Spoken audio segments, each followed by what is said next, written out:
Welcome to PX Multifamily, Multifamily's only audio-video people experience podcast. I'm your host, Mary Gwyn, and I'm on a mission to improve the multifamily people experience by improving what people experience.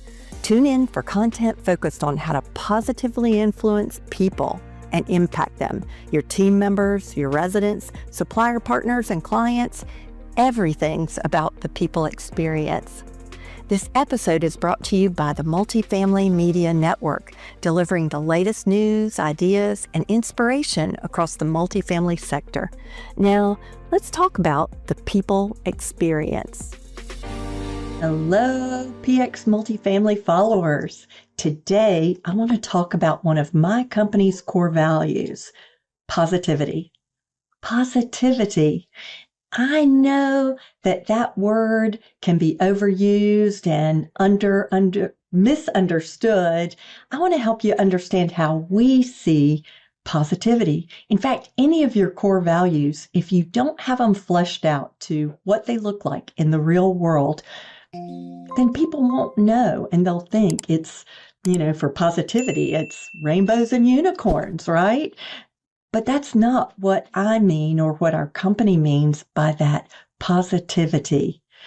I think of myself as one of those whose glass is not only half full, it's actually filled to the top and overflowing and maybe with a little whipped cream on top.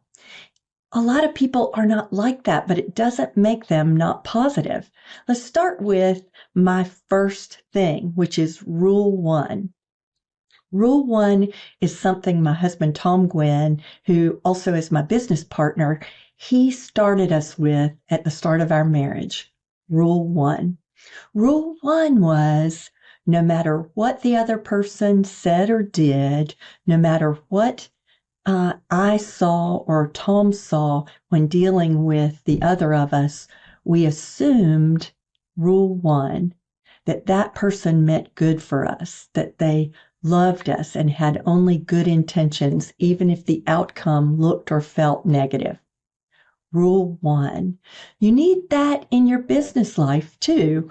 Rule 1 means you don't immediately, when you don't reach someone in the office, you don't assume they've closed the office, they're not working today, they came in late, whatever it is. And I think early in the industry, I was taught to be almost suspicious of team members. Rule 1 assumes, unless proven otherwise, people are doing what they're supposed to be doing. I like Rule 1. My second point to you is no buts. No buts. If you want to be positive and give a positive outlook to your team members, then when you say something, you don't say but after it. Like, for example, you say, wow, you did a good job on this report, but negates everything that came before it. And that person in their mind doesn't hear you did a good job on that report. They hear the but you needed to do this and this and this. You left out this and this. You need to rewrite it, whatever it is. No buts, none. When you're giving feedback, say, you did a great job on that report, and I really liked this point and this point. And I think if we talk it over, we can come up with some new ideas on how to make it even stronger. Ta-da!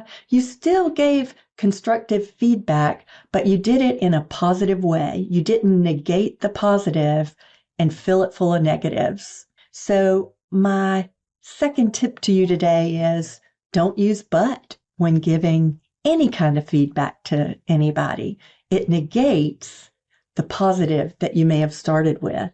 And we love that. In our organization, we call it the Oreo.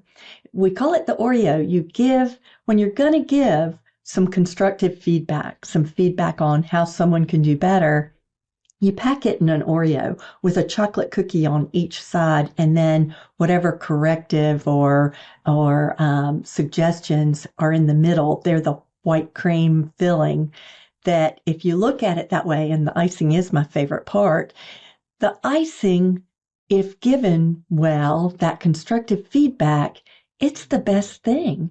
It's the thing that makes you better. It's the thing that makes you stronger. The cookies don't make you better, and they're not my favorite part. They're, hey, you got the report in on time, and I really appreciate that. Some thoughts on making it stronger in the future are X, Y, and Z. That's the cream filling. It's the thing that'll make me better. And then close it off, seal it off with that other cookie saying, I really appreciate that you got it to me timely and we had time to review it. The Oreo, the no buts, but the and.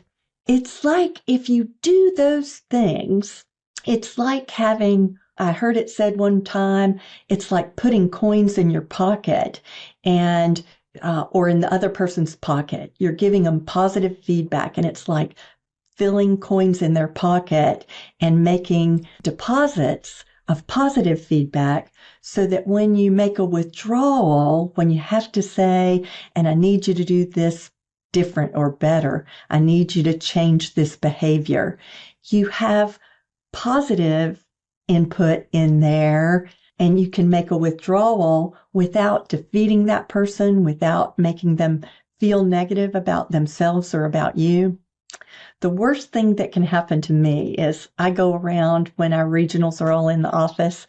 I go into the regional room, and what is awful is if I go to speak to one of them and they look up and they see it's me and they make a negative face, because then I know I haven't given them enough positive feedback. I've been giving them more negative than I earned the right to give. So I want to go back. Positivity as a core value. It's not unicorns and rainbows. It really is following rule 1 with your team members. That rule that you assume they're doing well unless they prove otherwise, or unless you investigate and find otherwise. It's not being unrealistic. It's just giving them the benefit of the doubt. You hired them for a reason, right? And then number 2 is no buts. Buts negate whatever positive you said before that.